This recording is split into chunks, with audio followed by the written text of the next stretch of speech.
Que faremos, irmãos? Arrependei-vos. Ouvindo eles estas coisas, compungiu-se-lhes o coração e perguntaram a Pedro e aos demais apóstolos: Que faremos, irmãos? Respondeu-lhes Pedro: Arrependei-vos e cada um de vós seja batizado em nome de Jesus Cristo para a remissão dos vossos pecados e recebereis o dom do Espírito Santo, pois para vós outros é a promessa, para vossos filhos e para todos os que ainda estão longe, isto é, para quantos o Senhor nosso Deus chamar.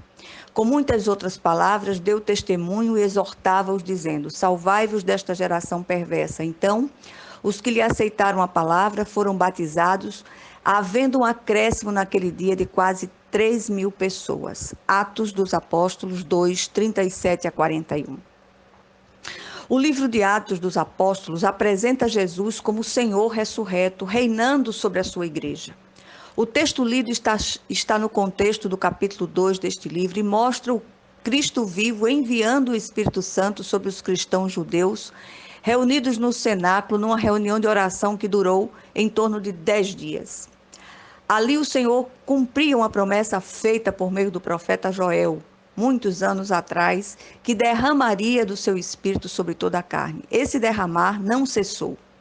Continua fluindo do trono de Deus sobre quantos forem verdadeiramente alcançados pelo Senhor. As palavras lidas falam do resultado do sermão inflamado de Pedro, depois de cheio do Espírito Santo. Algo tem me chamado a atenção nos últimos tempos, fazendo com que algumas perguntas inevitáveis venham à minha mente. Por exemplo, o que tem levado as pessoas a buscar o Cristo em nossos dias? Que espécie de apelo tem sido feito pelos pregadores em nossas igrejas e através da mídia? O que tem sido prometido em troca da adesão à pessoa do Cristo?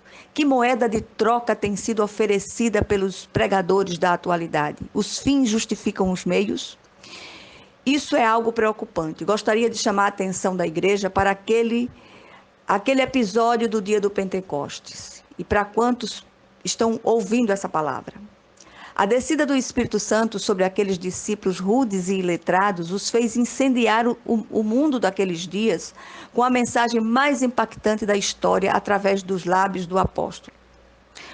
O resultado daquela mensagem de Pedro: 3.000 batizados. O Pentecoste dos judeus tipifica a descida do Pentecoste, a descida do Espírito Santo sobre todo o Israel espiritual de Deus em todas as épocas, formado de judeus e gentios convertidos ao Cristo.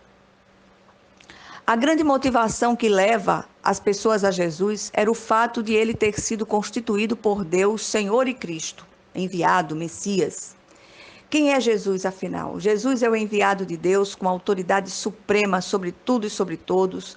Jesus é o Rei dos Reis, o Senhor dos Senhores, o Messias prometido a Israel, o Salvador, o Deus vivo e verdadeiro, a palavra que procede da boca de Deus e se fez carne. Ele é o caminho e a verdade e a vida. Ninguém vai ao Pai senão por ele. Ele é a videira verdadeira, é a água da vida, é o pão vivo que desceu do céu. Isto basta.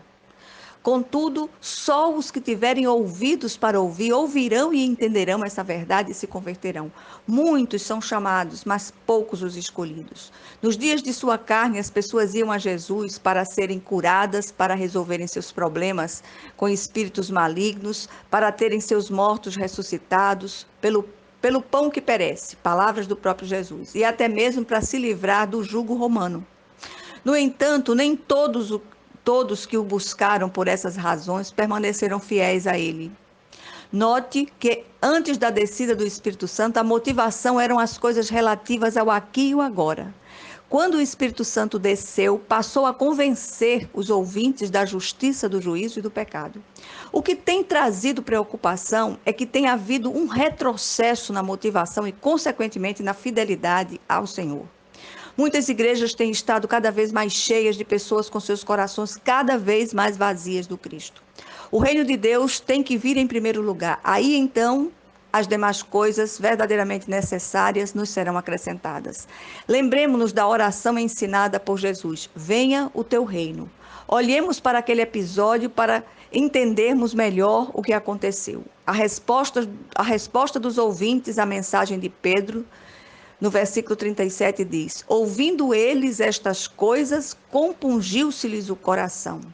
E a atitude dos ouvintes, com o coração compungido, dirigiram-se a Pedro e perguntaram: que faremos? Compungir-se significa afligir-se com pesar profundo, tristeza, quebrantamento de alma, reconhecimento dos próprios pecados. O que você sente quando ouve a palavra de Deus? A palavra entrou na mente daqueles ouvintes e desceu para o coração deles porque eram palavras de vida eterna. Não havia ali marketing humano. A palavra pregada suscitou atitude, mudança efetiva. Depois de ouvir aquela revelação, eles precisavam saber o que fazer. E lhes foi dito com toda clareza. A resposta de Pedro veio logo em seguida. Respondeu-lhes Pedro: arrependei-vos e cada um de vós seja batizado em nome de Jesus Cristo para a remissão de vossos pecados e recebereis o dom do Espírito Santo. A verdadeira igreja nascia ali. Não foi necessário sabedoria humana, estratégia de marketing religioso, evento apelativo, faixas ou cartazes prometendo isso ou aquilo, porque havia algo maior em jogo, a própria salvação dos ouvintes. Qual o resultado do sermão inflamado de Pedro? 3.000 pessoas aceitaram a palavra da salvação, receberam o Cristo e foram batizadas para a glória de Deus.